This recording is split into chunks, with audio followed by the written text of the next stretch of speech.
y a continuación tenemos una importante entrevista porque el gobierno del presidente José Antonio Kast decidió abrir un nuevo frente político, el Partido Comunista. En medio de la compleja tramitación del Plan Quirós, lo sabemos, la moneda escaló el tono contra el Partido Comunista y comenzó a instalarlo como uno de sus principales antagonistas políticos y discursivos. La ofensiva partió luego de declaraciones de la diputada comunista Lorena Pizarro, quien defendió la movilización social como herramienta legítima de presión política y sostuvo que las demandas ciudadanas no se resuelven únicamente en el Congreso. La respuesta del Ejecutivo fue inmediata. El presidente Kast acusó al PC de intentar agitar las calles tras haber perdido el poder, mientras la ministra vocera Mara Cedini afirmó que el Partido Comunista no puede dar cátedra democrática a nadie. Todo esto ocurre además mientras el oficialismo acusa sabotaje legislativo por parte de la oposición durante la tramitación del llamado Plan Quirós. Conversamos sobre el tema con Marco Barraza, diputado del Partido Comunista y exministro del gobierno de Michelle Bachelet. ¿Cómo está, diputado? Muy bien, muy buenas tardes. Un agrado Mm, poder estar en turno. Muy buenas tardes. Partamos entonces con lo inmediato. ¿Cómo interpreta usted esta ofensiva del gobierno contra el Partido Comunista? Yo creo que se explica fundamentalmente porque el gobierno ha perdido credibilidad, apoyo ciudadano, se ha consolidado una tendencia que rechaza las políticas del gobierno en el plano de una reforma tributaria encubierta, que rechazan la marcha de la economía. Las familias se han debilitado en sus ingresos a partir de, por un lado, el traspaso del alza del combustible hacia las familias vía decreto, no vía legislativa, y por otro lado, también por una reducción presupuestaria que alarma y preocupa a la ciudadanía. En ese cuadro, el gobierno del presidente Kast está siendo mal evaluado, su gabinete está siendo mal evaluado y el propio presidente Kast está siendo mal evaluado. Y nada mejor para el gobierno que utilizar un comodín recurrente, que es revivir frases anticomunistas. Eh, Y, es- y esto lo está haciendo de pero con manera las deliberada, dice usted. Absolutamente es una planificación estratégica del gobierno que frente a la desesperación desviar la atención en una discusión anticomunista. Mm. La ministra Mara Cedini ya en el pasado tergiversó, mintió lisa y llanamente, señaló que el Partido Comunista tenía en sus bases de principios ideológicos el uso de la violencia, lo cual es una mentira. Denota ignorancia y mentira por parte de la ministra. Y claramente se ha excedido porque no todo vale en política. El gobierno tiene que asumir sus responsabilidades por su desprestigio y no andar buscando excusas anticomunistas. Mm. Todo esto parte porque Lorena Pizarro defendió la movilización social. ¿Por qué cree que entonces defender la movilización social genera una reacción tan fuerte al gobierno? Estamos frente a un gobierno de extrema derecha que aplica una lógica autoritaria. Sin ir más lejos, el presidente de la República durante su campaña presidencial adelantó su intención de gobernar vía decretos. El ministro de Hacienda señaló que si no se aprobaba la reforma tributaria encubierta que beneficia a los súper ricos del 1% de mayores ingresos del país, existían los decretos para gobernar. Pues bien, eso es autoritarismo. Eso es una concepción estrecha, pequeña de la democracia. Y la democracia, desde nuestra concepción, la concepción del Partido Comunista, es por cierto el voto, es por cierto la representación, es por cierto la institucionalidad, pero también es la participación democrática y la movilización social.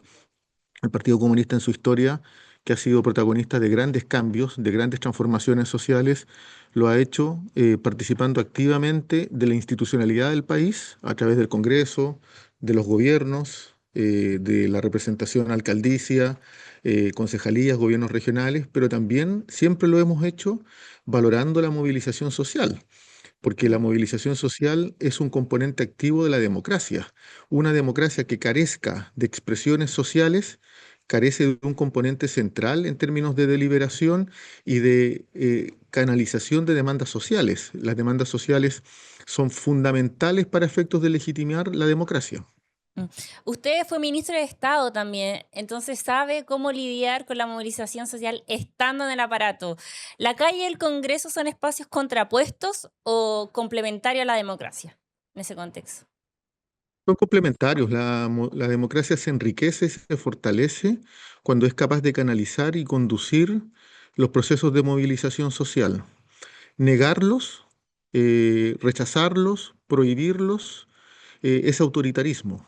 Eh, y la movilización social mayoritariamente siempre es pacífica, y ha sido el basamento de grandes cambios en Chile. Entonces, la única manera para explicar esta retórica antimovilización por parte del gobierno, la única manera para explicar esta retórica antipartido comunista es el temor y el nerviosismo que experimenta el gobierno frente a la baja de popularidad porque sus políticas son por esencia impopulares. Mm. ¿Y ustedes cómo creen que el gobierno va a enfrentar una eventual movilización? Porque al final pareciera que lo que está sucediendo es que se está poniendo el parche ante la herida para establecer responsables de lo que pueda pasar.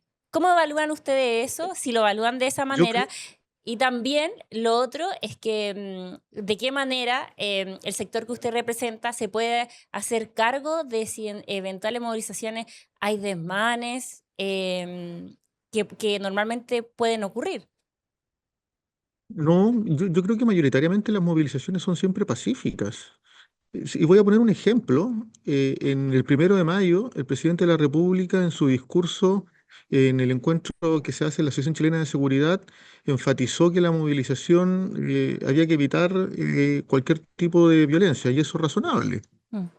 Pero tratando de estigmatizar la movilización de la Central Unitaria de Trabajadores. Y la movilización de la Central Unitaria de Trabajadores fue completamente pacífica, fue multitudinaria, fue alegre, fue creativa, pero también fue de profundo rechazo a las políticas de gobierno. Entonces uno no puede partir de la premisa que las movilizaciones son en sí mismas un mal. Por el contrario, fortalecen la democracia. Mm. ¿Y cómo se toman entonces esta declaración que fue súper dura la vocera al decir que el PC no tiene credenciales democráticas?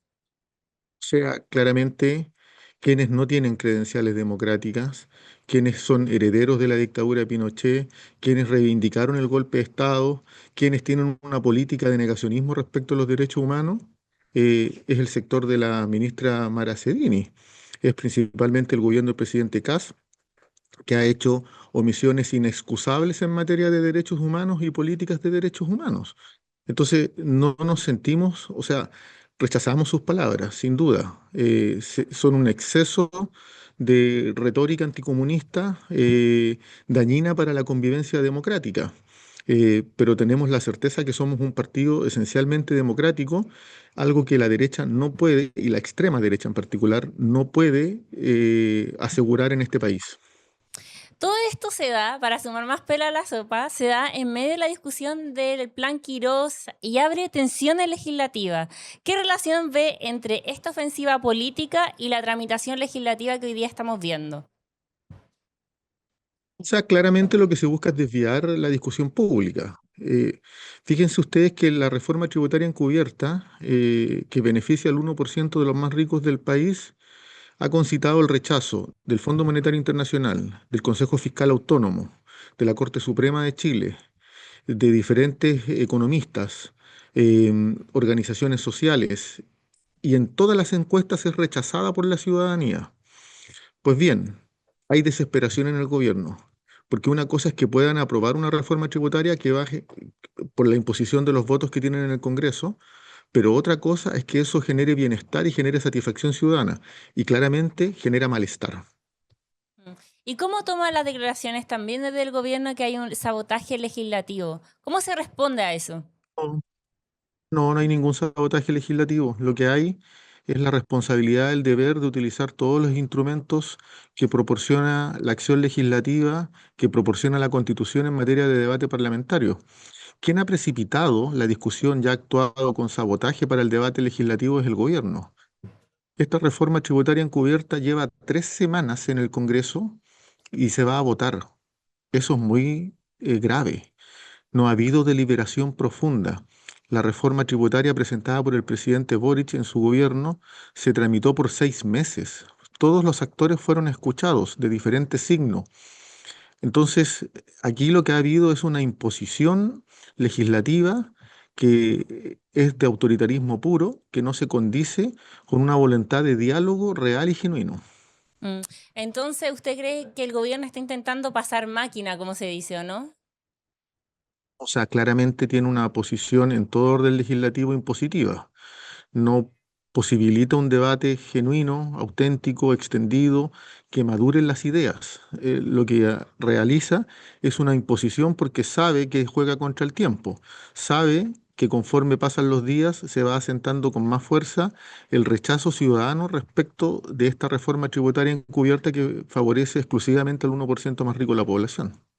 Perfecto. Muchas gracias, diputado, por haber estado con nosotros, por haber comentado todas estas declaraciones del gobierno. Que esté muy bien y vamos a estar pendientes también de cómo sigue el curso del desarrollo del Plan Quirós. Que esté muy bien. Muchas gracias, que esté muy bien, hasta pronto.